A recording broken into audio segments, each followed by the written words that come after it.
कब आवे रे।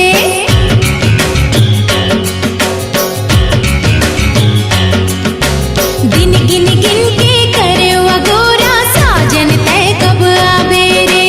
अंग अंग तोर नाम पढ़ के, अंग अंग तोर नाम पढ़ के आओ कबले तरसावे रे। दिन गिन गिन के करे अगोरा साजन तय कब आवे रे। दिन गिन गिन के करे अगोरा साजन तय कब आवे रे।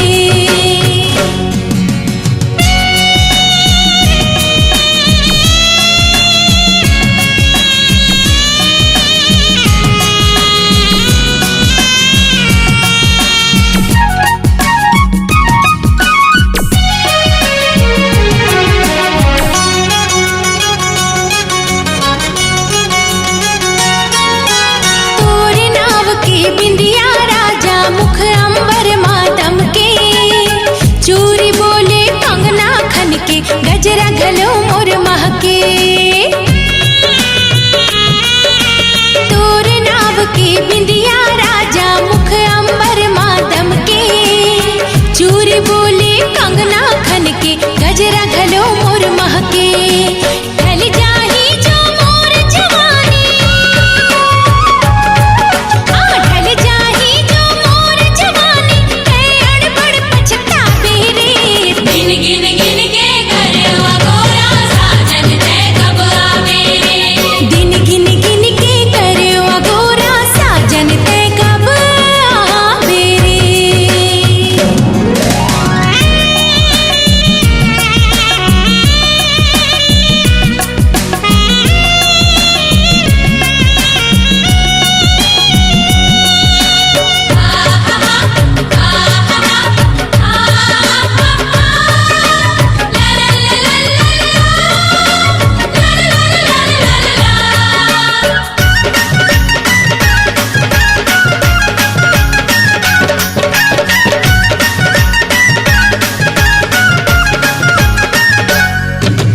जेठ गुजर के सावन आगे ये धरती हरियागे। संगीला संगवारी मिलके तन के प्यास बुझागे। ओ जेठ गुजर के सावन आगे ये धरती हरियागे। संगीला संगवारी मिलके तन के प्यास बुझागे। फुलवारी माँ भौरा गूंज गे, फुलवारी माँ भौरा गुंज के मोर मन कब हर सावेरे। दिन गिन गिन के करे अगोरा साजन तय कब आवे रे। दिन गिन गिन के करे अगोरा साजन तय कब आवे रे। अंग अंग तोर नाम पढ़ के, अंग अंग तोर नाम पढ़ के आओ कबले तरसावे रे। दिन गिन गिन के करे अगोरा साजन तय कब आवे रे।